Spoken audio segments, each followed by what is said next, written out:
मनीषा, आज दीदी के यहाँ जाना है तुम्हें? हाँ? देखो, आज तुम पूरा दिन अपनी दीदी के साथ रहो।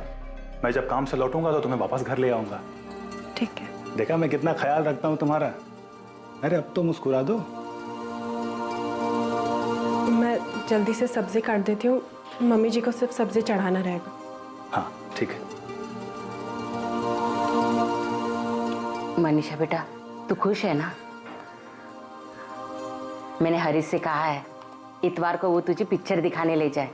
नई नई शादी हुई है, घूमना फिरना तो चाहिए ना।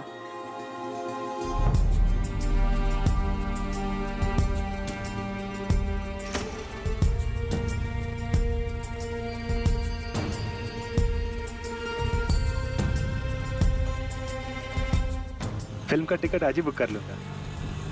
कौन सी फिल्म देखोगी? कोई भी चलेगी। अरे कोई भी कैसे चलेगी? इतनी सारी फिल्में लगी है, कोई तो देखने का मन होगा तुम्हारा। कोई भी देख लूंगी।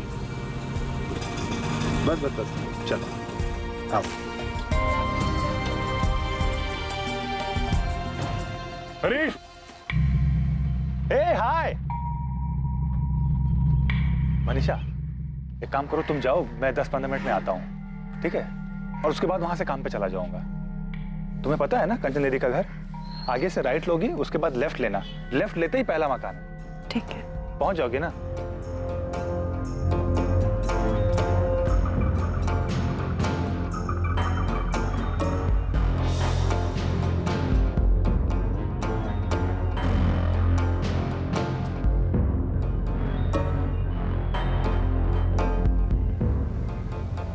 दीदी। मनीषा, कैसी हो? मैं बहुत अच्छी हूँ, तू कैसी है? अच्छी हो? चल अंदर चल। ये लो जीजू, आपकी फेवरेट अदरक वाली चाय। क्या बात है मनीषा, तू जब जब आती है ना तभी मुझे अदरक वाली चाय मिलती है। ना तेरी दीदी तो। हाँ हाँ, मैं सब सुन रही हूँ। आप मेरी बहन से मेरी ही चुगली कर रहे हैं। देखो, किचन में मगर कान यही लगे हुए हैं। और तेरा हीरो का है हरीश, वो भी आने वाला था ना साथ में? आए ना, वो रास्ते में उनका कोई दोस्त मिल गया था तो बोले कि 10-15 मिनट बाद उससे मिलकर आएंगे। अच्छा, बैठो ना। हनीमून का क्या प्लान है? कहीं लेके जा रहा है कि नहीं तुझे हरीश? हाँ, शिमला जाने की बोल तो रहे थे। अब अगले महीने छुट्टी मिलेगी तो जाएंगे। मनीषा, तू खुश है ना? मनीषा, तेरे ससुराल में सब ठीक है ना? तेरे सास ससुर, तेरा देवर, सबसे बनती है ना तेरी? अरे ऐसे सर क्या हिला रही, कुछ बोल। हाँ दीदी, सब ठीक है। और अभी तो शादी हुई है, सबको समझने में, घुलने मिलने में थोड़ा टाइम तो लगेगा ना। ये बात भी है। मम्मी पापा की याद आती है? थोड़ी थोड़ी याद तो आएगी, लेकिन अब हरीश का घर ही तेरा घर है। अपने घर को अच्छे से संभाल, सबका ख्याल रख। और पता है, बहुत नसीब वाली है तू, हरीश इतना अच्छा लड़का मिला है तुझे। फिर सर हिला रही है, कुछ बोल। हाँ दीदी, मुझे पता है मेरा ही घर है, मुझे ही संभालना है, पर इसका मतलब ये तो नहीं ना कि सब मुझसे यही बात करेंगे। अभी जब घर गई थी 24 घंटा मम्मी पापा मुझे यही समझाते थे कि तेरा घर है, तुझे ही संभालना है। The number you are trying to call is currently switched off. Please try again later. Manisha, Harish का फोन तो अभी भी बंद आ रहा है। क्या कहा था उसने, कितने बजे आएगा तुम्हें लेने? बोले थे शाम में काम से वापस जाते वक्त ले लेंगे, पर 7 बजे तक तो आ जाना चाहिए था। लेकिन अभी तो 7:30 बज गए हैं, अभी तक उसका कुछ पता ही नहीं है।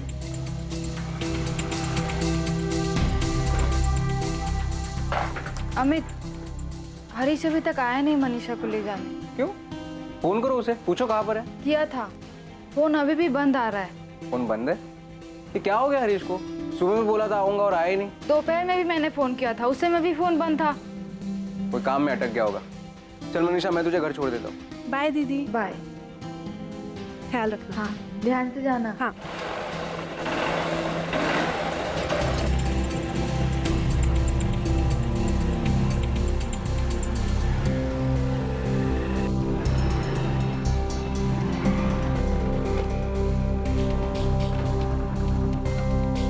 थैंक यू जीजू, बाय। बाय।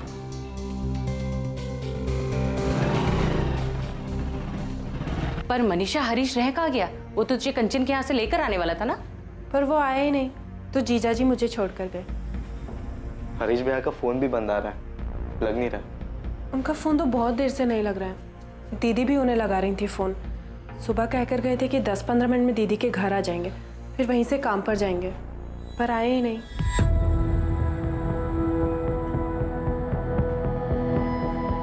सुमित बेटा, तू एक काम कर, तू हरीश के सेठ को फोन कर। हो सकता है काम ज्यादा होने की वजह से दुकान पर ही हो।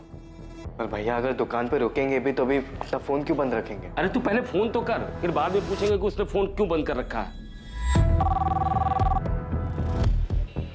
हेलो, हाँ सुमित बेटा।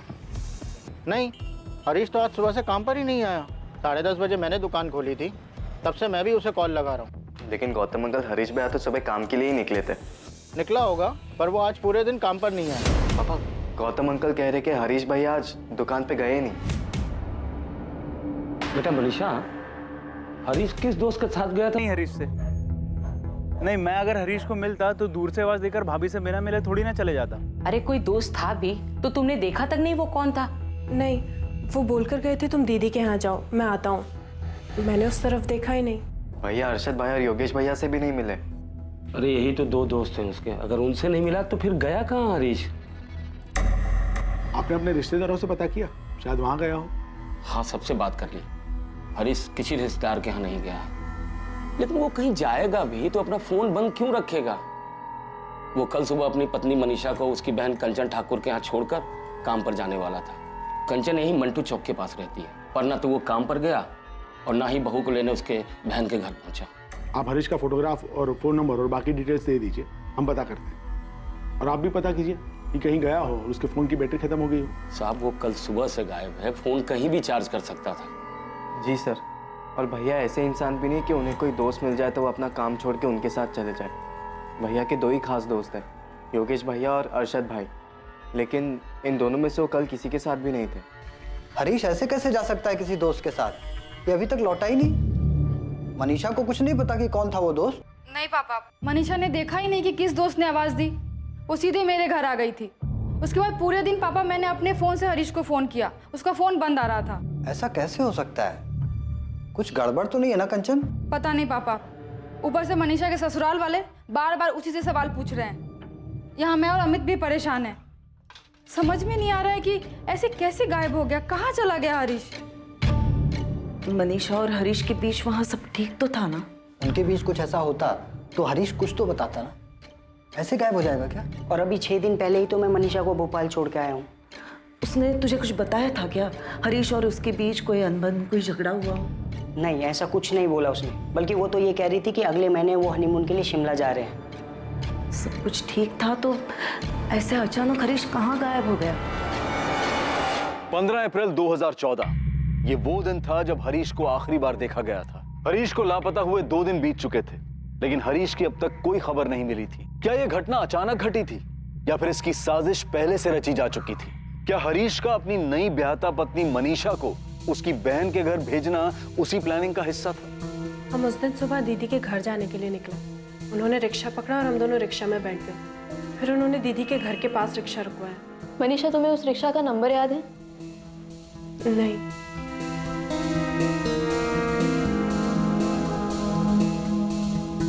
मम्मी का ऑर्डर है कि तुम्हें फिल्म दिखाने के लिए ले जाना है। तुम्हारी दीदी के घर से कितनी दूरी पे रोका था रिक्शा? बस चलो आओ। दूरी तो पता नहीं, लेकिन वहाँ से सीधा जाकर मैंने राइट लिया था और फिर लेफ्ट लेते ही पहला मकान दीदी का। और तुमने वाकई नहीं देखा कि तुम्हारे पति को किसने आवाज दी थी? हरीश, ए हाय। नहीं देखा। क्यों नहीं देखा? मुझे लगा नहीं था कि हरीश जी जिससे मिलने जा रहे हैं उससे मिलकर वापस ही नहीं लौटेंगे। देखिए, अभी तक हमारे पास हरीश की कोई खबर नहीं मिली, लेकिन कल तक हमारे पास उसके फोन की लोकेशन आ जाएगी। हमें पता चल जाएगा कि उसका फोन कहाँ पे स्विच ऑफ हुआ है। इस मनीषा ने ही मेरे बेटे के साथ कुछ किया है। क्या कर सकती है वो, और क्यों करेगी? आपने अभी भी बताया कि इन दोनों की शादी को सिर्फ 1.5 महीना ही हुआ है, तो क्या मनीषा खुश नहीं है ये शादी से, या हरीश खुश नहीं है? मैडम, ये कैसा सवाल है, शादी से खुश थे या नहीं? अभी शादी को 1.5 महीना ही तो हुआ है। मैडम, मनीषा और हरीश दोनों को एक दूसरे से मिलवाया गया था। दोनों ने एक दूसरे को पसंद किया, सबकी खुशी और मर्जी से शादी हुई थी दोनों की। ओम अनुभद्रः कृतवोयन्तो विस्तोब्दासो अमृतासो वेदा देवानो यतो सदमिति व्रते असन्न प्रभु।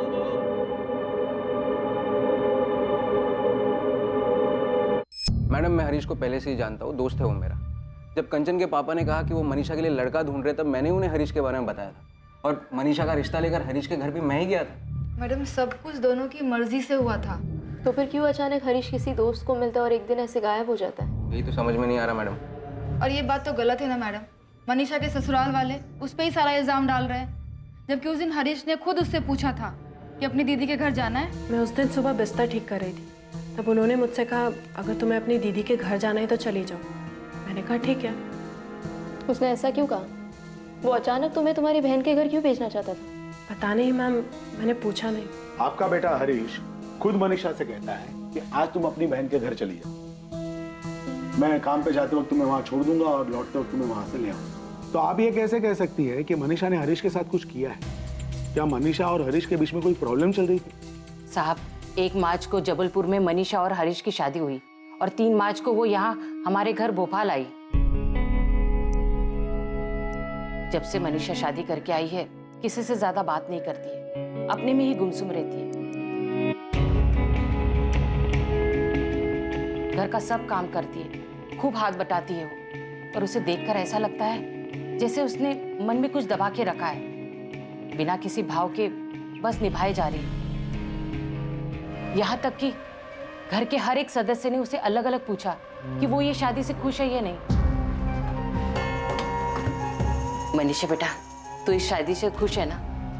बहू तुम खुश तो हो ना? हमें लगा बस 23 साल की है अभी, मैके की याद आ रही होगी, इसलिए खुद हमने सामने से हरीश से कहा कि कुछ दिनों के लिए उसे अपने माँ बाबूजी के यहाँ छोड़ आए। 25 मार्च को हरीश उसे जबलपुर छोड़ने गया और उसके बाद 6 अप्रैल को उसका भाई विनोद यहाँ उसे भोपाल छोड़ने आया। अरे बेटा नमस्ते। आवा। नमस्ते अंकल। नमस्ते बेटा। खुश रहो। खुश रहो खुश रहो। अच्छा ठीक है, अब मैं निकलता हूँ। नमस्ते आंटी। अरे विनोद बेटा ऐसे कैसे बिना खाना खाए चले जाओगे? नहीं अंकल, वो मैं घर जाके। नहीं कुछ नहीं, चलो बैठो। बिना खाए तुम कहीं नहीं, ठूस के खाया। हमने जब मनीषा से उसका फोन नंबर मांगा तो उसने कहा उसके पास फोन ही नहीं है। क्या सच है ये? हाँ, उसके पास फोन नहीं है। तो शादी के पहले से ही उसके पास फोन नहीं था या शादी के बाद से? शादी के पहले से ही नहीं था। लेकिन हरीश भैया बोल रहे थे कि शादी के बाद वो भाभी को एक फोन दिला देंगे। ठीक है, फिलहाल आप लोग घर जाइए। हरीश के बारे में कोई भी खबर मिलती है तो हम आपको बताते हैं। भैया को गायब हुआ आज 2 दिन हो गए, लेकिन अभी तक कुछ हम जानते हैं। सुनिए, हमने सभी पुलिस स्टेशन में हरीश की डिटेल्स भेज दी। जीजा जी मैं क्या करती, मुझे भूख लगी थी और वो लोग तो खाना ही नहीं खा रहे थे, तो मैंने चुपके से खा लिया और जैसे ही बेड पर आकर बैठी मेरी नींद लग गई। मुझे लगा था हरीश जी देर से ही सही पर घर आ जाएंगे। और आप लोगों ने सारा इल्जाम मनीषा पे लगा दिया कि उसने ही कुछ किया है। कुछ बोलने से पहले ये तो सोच लेते कि आपका खुद का बेटा उसे मेरे यहाँ छोड़ने आया था और उसके बाद पूरा दिन वो मेरे साथ थी। जब हरीश उसे शाम को लेने नहीं आया कितना परेशान हो गई थी खुद वो। देखिए अंकल आंटी, मनीषा अभी बस 23 साल की है, इतनी बड़ी नहीं है वो। पहली बार घर से बाहर निकली है, बचपना है अभी उसमें। भूख लग गई तो खा लिया, आंख लग गई तो सो गई, मगर ये इतनी बड़ी बात नहीं है ना कि। ऐसा भी क्या बचपन अमित बेटा? चलो तुम ही बता दो, किसी दिन तुम टाइम पे घर पे ना पहुंचो, तुम्हारा कोई अता पता ना हो, तो क्या कंचन के गले से निवाला उतरेगा? क्या वो ऐसे पैर पसार के सोएगी? अगर खा लिया सो गई इसका मतलब ये नहीं कि उसी ने कुछ किया हरीश के साथ। दीदी बात सिर्फ इतनी नहीं है, दोनों घर से साथ निकलते हैं, रिक्शा लेते हैं, साथ में उतरते हैं और फिर भैया को कोई आवाज लगाता है और भाभी देखती तक नहीं है। देखो मनीषा पे इल्जाम नहीं लगा रहा है, तुम खुद ही सोचो। और अमित तुम तो हरीश के दोस्त हो ना, तुम ही बताओ वो बताए बिना कैसे जा सकता है? अंकल मैं समझ सकता हूँ, मगर आप ही नहीं हम सब परेशान हैं। और अंकल हरीश अगर आपका बेटा है ना तो मनीषा का पति है। आपको चिंता हो रही है तो हमें भी चिंता हो रही है। मम्मी पापा इतने परेशान हैं, जबलपुर से यहाँ आने के लिए निकल गए हैं। आप लोगों से हाथ जोड़ के विनती है, ऐसे ना बेवजह के इल्जाम मत लगाइए मनीषा पर।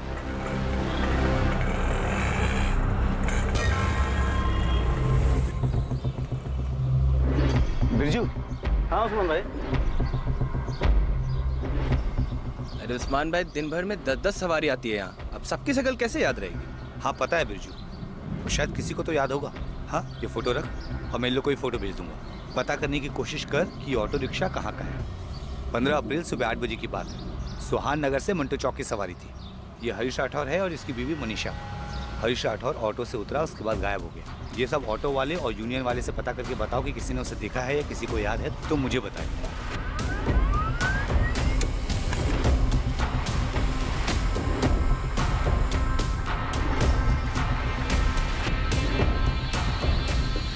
सर, फोन रिकॉर्ड्स के मुताबिक हरीश की लास्ट लोकेशन मूर्तिगंज। मूर्तिगंज? ये मूर्तिगंज तो मंटू चौक से करीब 1 घंटे की दूरी पर है ना। ये सुहान नगर और ये मंटू चौक और ये है मूर्तिगंज, जो सुहान नगर और मंटू चौक से काफी दूरी पर है। सुहान नगर से मंटू चौक रिक्शा से पहुंचने में करीब 10 मिनट लगते हैं। सर, अगर हरीश रिक्शा या गाड़ी से भी मूर्तिगंज गया हो तो उसे कम से कम 1 घंटा लगा होगा वहां पहुंचने में, क्योंकि सुबह 8 बजे के दौरान उस रूट पे अच्छी खासी ट्रैफिक हो जाती है। सवाल यह है कि हरीश उस दोस्त के साथ मूर्तिगंज क्यों गया, जबकि उसने मनीषा से ये कहा था कि वो 10 से 15 मिनट में वापस लौटेगा। सर, हमने आसपास जितने भी रिक्शा वाले हैं, जितना भी रिक्शा स्टैंड है, उन सबसे पता लगाया, यहाँ तक कि उनकी यूनियन वालों से भी बात किया, लेकिन किसी को कुछ याद नहीं है कि किसी ने उस दिन हरीश या मनीषा को वहाँ देखा। भाई हम मूर्तिगंज क्यों जाएंगे? वहाँ उनका कोई काम पड़ता हो? नहीं पापा, वहाँ पे उनका कोई दोस्त भी नहीं जिनसे वो मिले होंगे। फोन रिकॉर्ड के मुताबिक हरीश का फोन मंटू चौक से मूर्तिगंज की तरफ गया और मूर्तिगंज में जाकर के स्विच ऑफ हो गया। क्या हरीश की किसी के साथ कोई दुश्मनी थी, कोई झगड़ा? नहीं सर, हरीश भैया ऐसे इंसान है ही नहीं क्यों किसी के साथ लड़ाई झगड़ा करे। मैडम, हरीश मेरे यहाँ पिछले 4 साल से काम करता है। उसके और उसके परिवार वालों को मैं बहुत अच्छे से जानता हूँ। उसका किसी के साथ लड़ाई झगड़ा हो ही नहीं सकता। गौतम जी, आप तो उन्हें अच्छी तरीके से जानते हैं, तब तो आपको ये भी पता होगा कि हरीश इस शादी से खुश है या नहीं। खुश? बहुत खुश है मैडम। शादी तय होने के बाद से ही उसकी खुशी का ठिकाना नहीं था। 1 महीने बाद हनीमून के लिए शिमला जाने वाला है। रोज मुझे अपनी छुट्टी याद दिलाता है। निशा को अपने साथ जबलपुर ले जा रहे हैं हम लोग। सही नहीं किया आपने हमारी बेटी के साथ। वीना जी, हमारी हालत तो समझिए। 4 दिन से हमारा बेटा घर नहीं लौटा है। वो नहीं लौटा है तो इसका मतलब ये नहीं है कि आप हमारी बेटी को दोषी ठहराएंगे। कैसे कैसे सवाल पूछ रही है पुलिस कि जबलपुर में उसका कोई चक्कर है क्या? और उसी से नहीं, जबलपुर के पुलिस के खबरी हमारे पास पड़ोसी, रिश्तेदार, नातेदार सबसे उलूल जुलूल सवाल कर रहे हैं। देखिए ओम जी, फिलहाल तो हमें अपने बेटे की चिंता है। वो कभी ऐसे बताए बिना गए। राम जी, हरीश हमारा भी दामाद है, हमें भी उसकी चिंता है। इसका मतलब ये नहीं है कि हम आप पे इल्जाम लगाने लगे कि हरीश मनीषा के साथ खुश नहीं था और वो भागने का नाटक रच रहा है और आप लोग उसका साथ दे रहे हैं। पुलिस कंचन से पूछ रही, हमसे सवाल कर रही है कि मनीषा को फोन क्यों नहीं दिया, उसका किसी के साथ चक्कर है क्या, उसकी वजह से उसका फोन छीना क्या? क्या मतलब है इन सवालों का? आप ही बोलिए। मनीषा इस शादी से दुखी लग रही थी क्या? मनीषा शादी के लिए राजी नहीं होती तो क्या मैं ये शादी करवाता? बलराम जी, मालती जी, मनीषा बच्ची है। ऐसी बातें पुलिस से कहने से पहले जरा सा सोच तो लेते।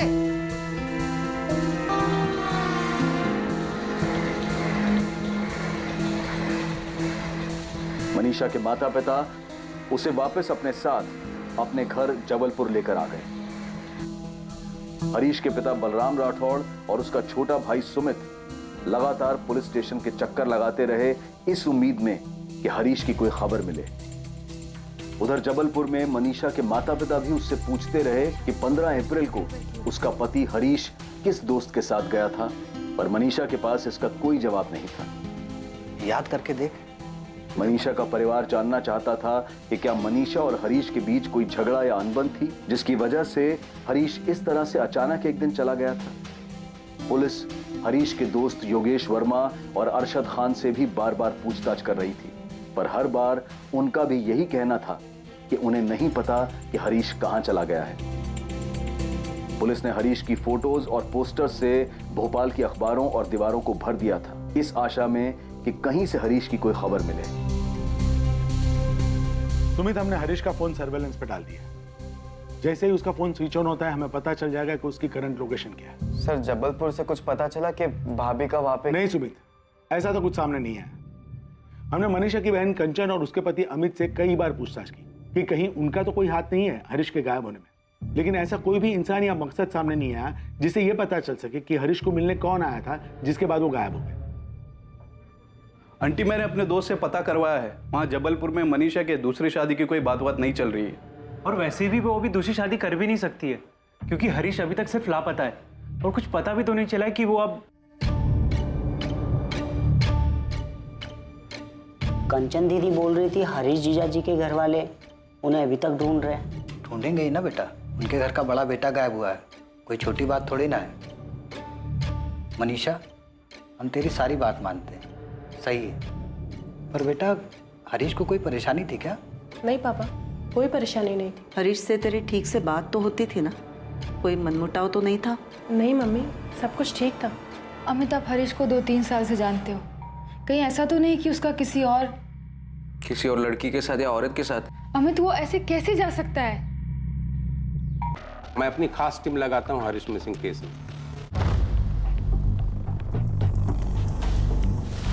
सर, हरीश की फैमिली ने सीधा हरीश की पत्नी मनीषा पर शक जताया है और शक जताने का मेन कारण ये है कि जिस दिन हरीश गायब हुआ था उस दिन मनीषा ने आराम से खाना खाया और बेफिक्र होकर सो गई। लेडी किलर, पहले मर्डर किया, फिर आराम से खाना खाया और सो गई। सर, लोकल पुलिस को लड़की के अतीत में कुछ नहीं मिला। बाकी केस में उन्होंने छानबीन की है, पर रेलवे स्टेशन और एक्सीडेंट पर कोई भी ऐसा सुराग नहीं मिला कि हरीश कहाँ हो सकता है, वो कहाँ जा सकता है। हरीश के उस दोस्त का भी पता नहीं चला होगा जिसने उसे पीछे से आवाज देकर बुलाया था। हरीश, हाय। नहीं, हरीश के 2 ही खास दोस्त हैं। एक है योगेश वर्मा, जो उस दिन लखनऊ में था, और दूसरा अरशद खान, जो उस दिन अपने गैरेज पे था। लोकल पुलिस ने उन दोनों के फोन रिकॉर्ड्स चेक किए हैं। हरीश को गायब हुए लगभग 2 महीने बीत चुके हैं, उसका अभी तक कुछ पता नहीं चला। क्या लगता है तुम्हें, मर्डर हुआ होगा उसका?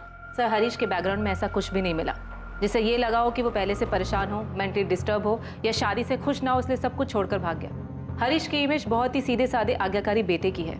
उसकी लाइफ में कोई लड़की? लोकल पुलिस को उसके फोन रिकॉर्ड्स और छानबीन में ऐसा कुछ भी नहीं मिला। Sir, Jain sir, I am very sorry, मैं थोड़ा लेट हो गया। वो लेट नहीं कपिल, तुमने बिल्कुल सही टाइम पर एंट्री मारी है, लेकिन इस केस में कोई था जिसने 15 अप्रैल को अचानक एंट्री मारी थी और जिसका अभी तक कुछ पता नहीं चल पाया है। पूजा, हरीश की फैमिली से कहो कि शादी के एल्बम लेकर आए। सर, ये ओम और बीना मनीषा के माता पिता, और ये मनीषा की बड़ी बहन कंचन और उसका पति अमित। और सर, ये विनोद है, मनीषा भाभी का छोटा भाई। और ये दोनों हरीश के दोस्त, अरशद खान और योगेश वर्मा। ये लड़का कौन है जो मनीषा के परिवार के साथ भी नजर आ रहा है, और इस फोटो में अलग से हरीश और मनीषा के साथ है इस औरत के साथ? पता नहीं सर, मनीषा भाभी का कजन होगा शायद, लड़की वालों की तरफ से था, लेकिन इसका नाम नहीं पता हमें। शादी में तो हरीश और मनीषा काफी खुश लग रहे हैं। लग नहीं रहे, खुश थे साहब। ये मनीषा का जीजा अमित, मनीषा का रिश्ता लेकर यही आया था ना आपके पास? जी। हरीश ने मनीषा को देखते ही शादी के लिए हाँ कर दी थी। जी, हरीश भैया को मनीषा भाभी बहुत पसंद आई थी। और मनीषा को भी हरीश काफी पसंद आया था? पता नहीं, पर वो लोग तो यही कह रहे थे। शादी तय होने के बाद मनीषा और हरीश की फोन पे बात होती थी? जी। हरीश मनीषा से बात करने के लिए मनीषा के पिता ओम प्रकाश के नंबर पे फोन किया करता था। हाँ सर। बलराम जी, सुमित, शादी के बाद 1.5 महीने में क्या कभी मनीषा अकेले मार्केट गई थी, या फिर काफी देर के लिए घर से बाहर अकेले रही हो? नहीं, अकेली तो वो कभी बाहर नहीं गई। शादी के बाद 3 हफ्ते वो यही रही, उसके बाद मैके चली गई। 1 हफ्ते बाद लौटी, लौटने के 1 हफ्ते बाद तो ये हो ही गया था। उसके बाद उसके माँ बाप उसे लेकर चले गए। मनीषा ने कभी किसी से बात करने के लिए आपसे फोन मांगा था? नहीं सर, मुझसे तो कभी फोन नहीं मांगा। मुझसे भी नहीं। हरीश के फोन रिकॉर्ड से भी ऐसा कुछ नहीं मिला है कि मनीषा ने किसी से बात की। आप लोगों ने पक्का कभी नहीं देखा कि मनीषा के पास कोई फोन था? साहब, हमें पता है उसके पास कोई फोन नहीं था, क्योंकि उसके पिताजी मनीषा से बात करने के लिए मेरे फोन पे फोन किया करते थे। सर, मनीषा भाभी के पापा ही नहीं, उनकी बड़ी बहन और जीजाजी भी हमारे फोन पे कॉल करते थे। हरीश के गायब होने के पीछे मनीषा का ही हाथ है, कुछ तो है जो वो छुपा रही है। अजीब बात है कि एक 23 साल की लड़की के पास फोन नहीं, इसके पीछे कोई तो वजह होगी। मुझे नहीं लगता कि मनीषा के माँ बाप से बात करने का कोई फायदा है। वो अब भी वही कहेंगे जो पहले कहा था। शायद मनीषा के अतीत के बारे में उसके माँ बाप को कुछ मालूम ही ना हो, और मालूम होगा भी तो इतना सब कुछ होने के बाद शायद वो अनजान बन रहे हो। अब हम कोई खबर ही नहीं लगाएंगे, कोई सीधी कार्रवाई नहीं करेंगे। पहले ब्लूप्रिंट तैयार करेंगे, उसके बाद पूछताछ होगी। तुम दोनों अभी जबलपुर निकल जाओ और अपने तरीके से काम शुरू करो।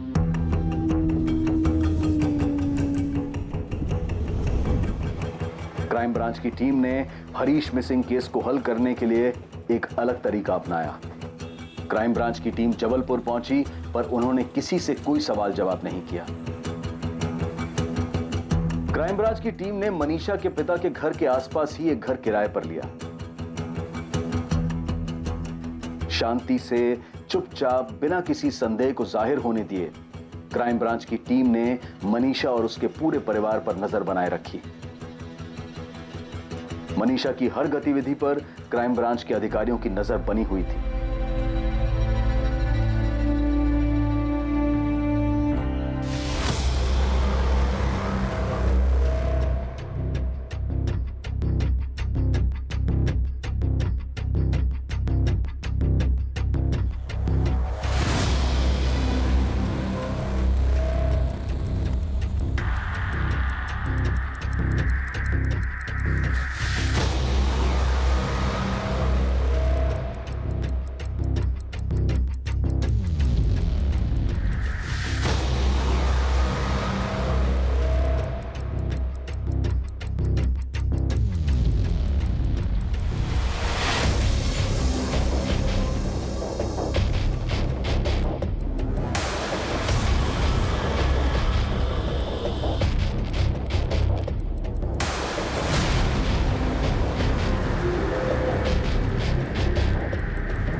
ट्रिपल 48765 ये नंबर रुपेश तिवारी का है। मुझे इस नंबर के सारे कॉल रिकॉर्ड्स चाहिए त्रिपाठी, खासकर 1 मार्च से लेकर अब तक के सारे कॉल रिकॉर्ड्स, मोबाइल लोकेशन, सभी detail, urgent basis. Rupesh Tiwari? Yes sir, ये वही है जो शादी की फोटो में मनीषा की फैमिली और हरीश और मनीषा की फोटो में एक औरत के साथ दिख रहा है, जिसके बारे में आपने बलराम जी से पूछा था कि ये कौन है। हाँ, ये हरीश, मनीषा और रुपेश के अलावा एक औरत भी है, 50-55 साल की। सर, वो औरत रुपेश तिवारी की माँ है ललिता देवी, विधवा है। काफी साल पहले उनके पति का देहांत हो चुका है। रुपेश तिवारी और उसकी माँ काफी सालों से जबलपुर में मनीषा के पड़ोसी हैं। सर, रुपेश तिवारी जबलपुर में एक छोटी सी टूर एंड ट्रैवल एजेंसी चलाता है। आइए सर, मुझे एक गाड़ी चाहिए। मिलेगी सर। कब और कहाँ के लिए चाहिए? इंदौर के लिए। इंदौर। अरविंद, रजिस्टर दे दो। हाँ। सर, रुपेश तिवारी का एक असिस्टेंट है अरविंद, जो एक तरह से उसका पार्टनर भी है। पूजा, कुछ ऐसा मिला जिससे ये पता चल सके कि मनीषा और रुपेश का आपस में अफेयर है, वो भी उसकी शादी से पहले? सर, कुछ नहीं, काफी कुछ मिला है। सर, मेरे तो एक बात समझ में नहीं आ रही कि पहले पुलिस टीम की नजर में आने में ये सब बच कैसे गया।